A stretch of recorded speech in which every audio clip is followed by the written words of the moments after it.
What's going on, boys? Today we are talking a bit about job interviews and maybe a few other things. I was thinking about why I'm not selling novel manuscripts. And I think it's because I'm not talking to someone.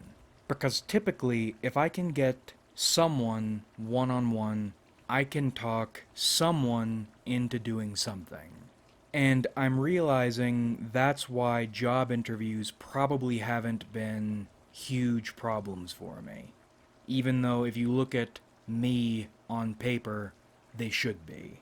The first step is to build yourself into someone you like being.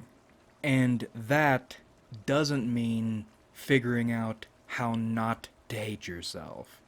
In fact, you want to get to a place you hate parts of yourself but love the person you are. Or maybe loving and hating yourself is the wrong way to look at it. You need your identity to be a role you are stoked to play. And stoked is the right word. You need to be excited about yourself. You need to be stoked you get to be you. And this is why hating yourself, if that's where you are, is useful. Be thankful for that. Be thankful you hate yourself. Because developing self love alongside the self hate you start with is a lot easier than developing self hate if you start from a place of self love. And it's a lot less well, I mean, actually, that would be more interesting. The whole reason you want both, with the energies focused in loving yourself generally and hating parts of yourself specifically, is because you want to be interesting. You want the role you're playing to be complex. You want to be excited to wake up in the morning to figure out why you hate and love yourself. Because that excitement is like radiation. People might not see it necessarily, but you're going to get them good and sick with it. And you want them sick. Now, you develop this self love and self hatred by doing shit and figuring yourself out by doing shit. You don't learn your strengths you can be excited about and your weaknesses you can hate yourself for, but also be excited about because they accentuate your character in the starting zone. You get outside your depth, you get scared, and then you start getting an idea of who you are.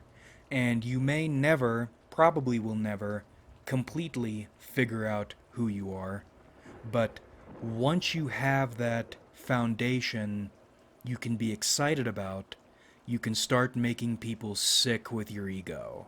Once you have your foundation, what you are, and how you feel about your foundation, who you are, your ego, you can get a rough idea of places you could be, places you might want to be, and maybe could realistically attain. Thesis statements, long term goals, whatever you want to call them. A place you want to be in life and can be. Right now, realistically, you can visualize yourself there somehow, even if you haven't figured out all the details yet. And you need to know yourself a little bit.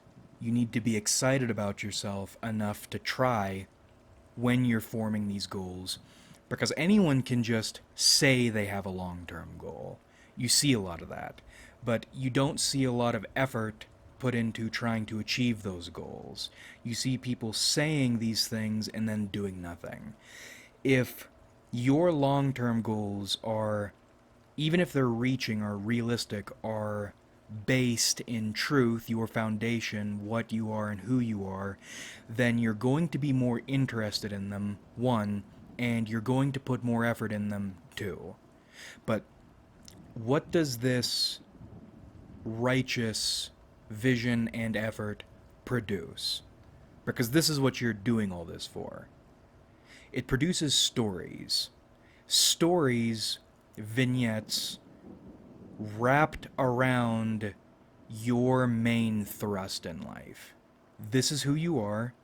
That's where you're going, or where you're going to crash trying to reach. And these are some of your victories and follies you've gotten into along the way. You want a repertoire of narratively connected and resonant stories. Lots of them. So let's assume you have put enough of this internal structure together. Do interviewers actually ask the top 10 most common job interview questions? Of course they do. They're lame. They're fucking stupid. They don't know what they're doing. Now, these aren't the only questions they're going to ask, but they're going to do them because they're expected. And even if they don't realize it, if they don't have the self-awareness to realize it, they're going to feel lame and stupid and controlled for asking these questions. And if you give them the lame, stupid, controlled answers they think they want, you're going to blend in, and on some level, they're probably going to hate you for playing along. In the same way you hate them for asking the questions, they hate you for answering the questions. They're going to ask some silly questions they think they are clever for coming up with. Wow, you're wacky, never seen anybody like you before. And depending on the job, you can expect some little tests or whatever. By the way, don't be afraid of applying for jobs whose qualifications are a little bit outside your depth. All interviews are good for experience, not just in the field of interviewing for jobs, but in life. These interviews are built to be difficult and obnoxious, not fun, stressful. It's a bad state of affairs. That's a good thing. Interview for as many jobs as you can that you can justify. Go outside your depth if you think you can justify it. And when I say justifying, I mean, do you think you have a shot of convincing this jackass you can do what they want you to do? Don't feel bad about wasting their time. If you get a job offer for a job you feel you maybe weren't actually qualified for, you can say no. You can make an excuse. Get the experience. You're practicing convincing people to buy you. That's what job interviews are. So yes, study the top 10 most asked job interview questions. You're going to hear a few of them. Study the top 10 least asked job interview questions. Some lame ass is going to look those up and ask you some of those. You need to know the questions, not necessarily the answers. Because if you give a canned answer to one of these dumb, canned questions, you aren't selling yourself. It's like quiz taking. And I don't know how to describe it, because someone might want, or think they want, someone who has looked up all the answers. But if you know how to sell yourself, none of this stuff matters. None of the canned answers matter. So you're using these questions as thinking points, or jumping off points. And what you're thinking about is which of your vignettes or anecdotes about your life relate to these questions. Because you don't want to stay on the questions or tasks level. You're trying to move the job interview into a relaxed conversation mode. Everything is a flowchart. You need to think about and study these questions so you can figure out which story or strategy you can use to move the interview away from these dumb fuck questions and toward just chilling with a new friend. Or, better yet, someone you felt like you've known a long time, but this is the first time you're meeting. In a number of ways, without stating it directly, maybe without their realizing they're doing it, people will tell you what they want from you. And they tell you what they want from you in the ways they dress themselves, in the ways they decorate their office, in the topics they bring up. So let's say you are interviewing with someone who, in dress, in lingo, is expressing to you they are a liking, feeling progressive by shaming other people but not actually doing anything to help sort of person. And they ask you what your proudest achievement is and why. I would, without lying necessarily, pull out the in tutoring, helping that autistic kid move from just needing someone to read and explain his assignment directions to him to writing competent papers. And when I say competent, I mean like not just getting the assignment done, but understanding it and getting somewhere with it. Because that's what I like doing. I like... Knowledge is a gift.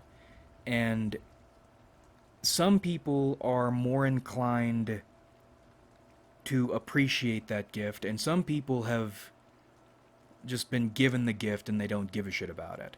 But then you meet people like this dude who had to earn a scholarship to be here, is expected by his family to fail, yet is seeking out my help because he understands that knowledge is a gift and doesn't want to waste it. He's fought hard to be here and he wants to get further, and I was able to help him achieve his goals. That's what matters to me. And that's kind of what I want to do with my life. That's what I'm interviewing with you for. I think here I can learn the skills, or more skills, I can use at a higher level later. So instead of just helping one person get there, developing the skills to develop a team, to maintain a team, all of whom can be doing that. So in that example there, you first and foremost shit on the right people.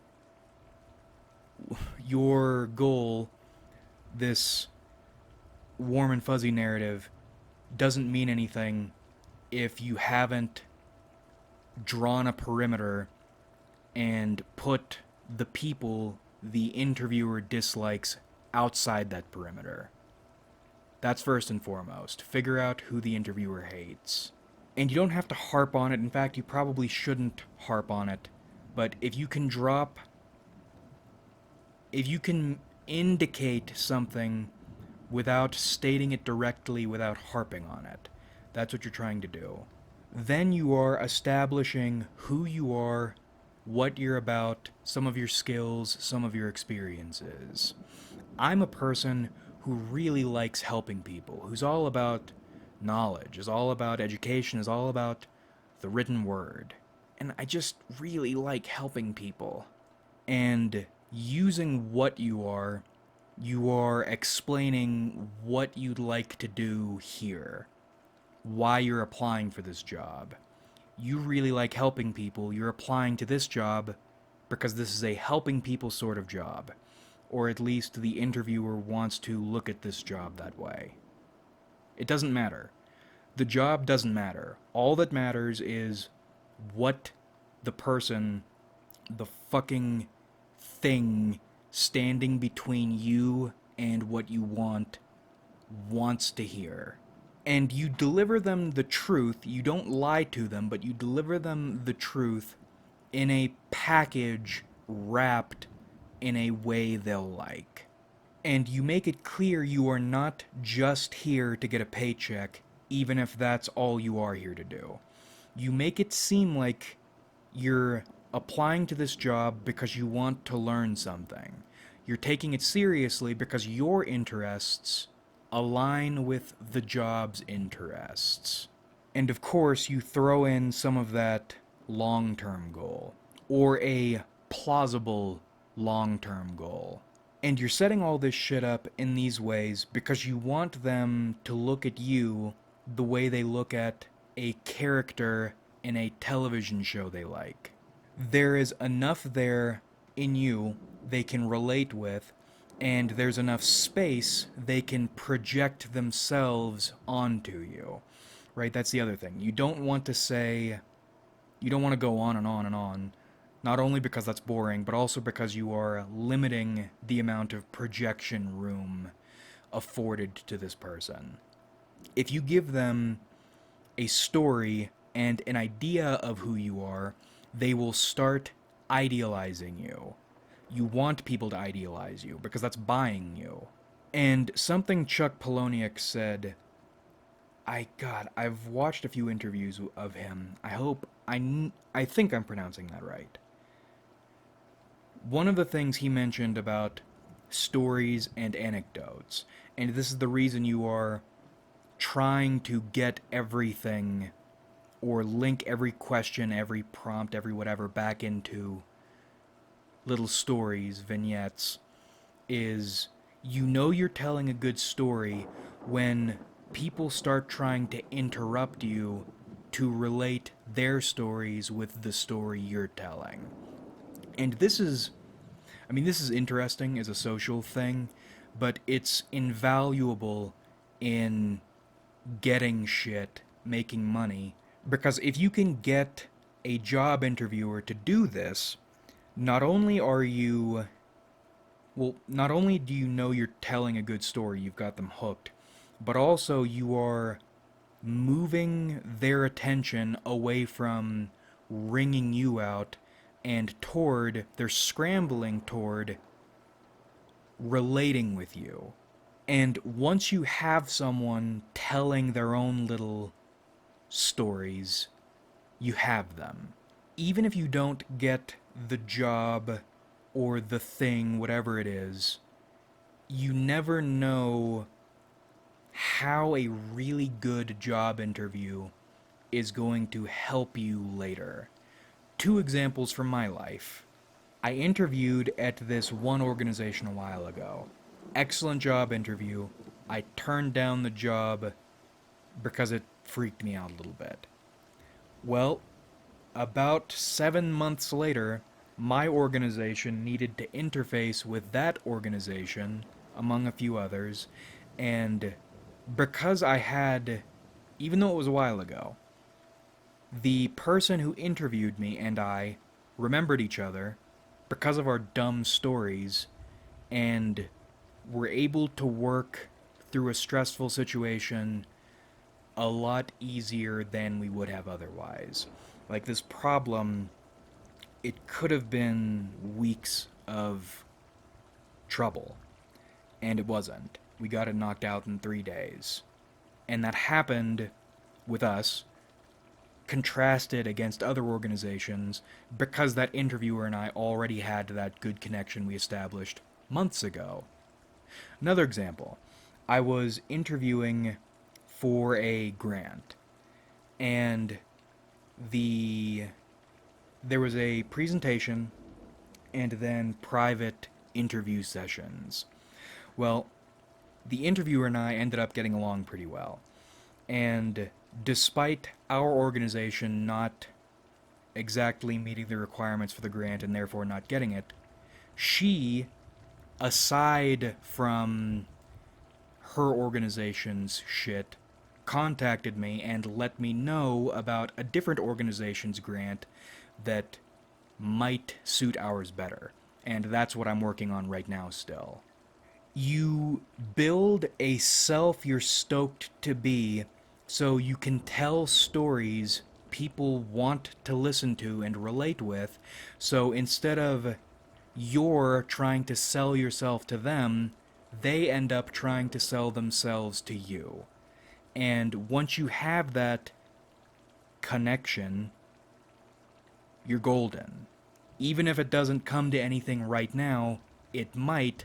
Small World probably will in the future. So, summary. Number 1.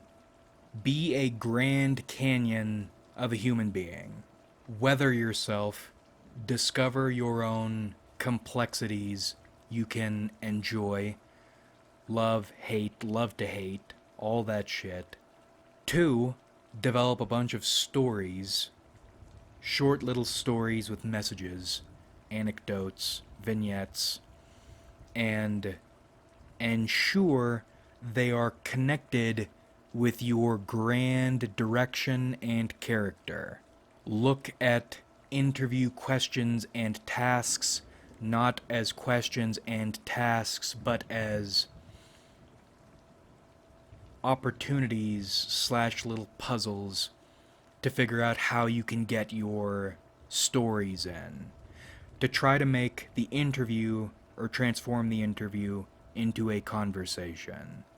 Don't lie. Figure out what the person wants from you and then deliver them the truth packaged in that way. And try to make that conversation once you get there pleasant and memorable. You want them to look at you like a character they want to pay attention to. And that's the other thing. I recommend everybody at least experiment with YouTube. You really need to figure out how you sound, different ways to present yourself. I mean, I am what I am and I think what I think, but I try to present my thoughts and myself in entertaining ways, palatable ways. You need to experiment with that. YouTube is such a tremendous resource for it. And depending on how you do YouTube, it makes coming up with and spinning off stories like these on the fly much easier.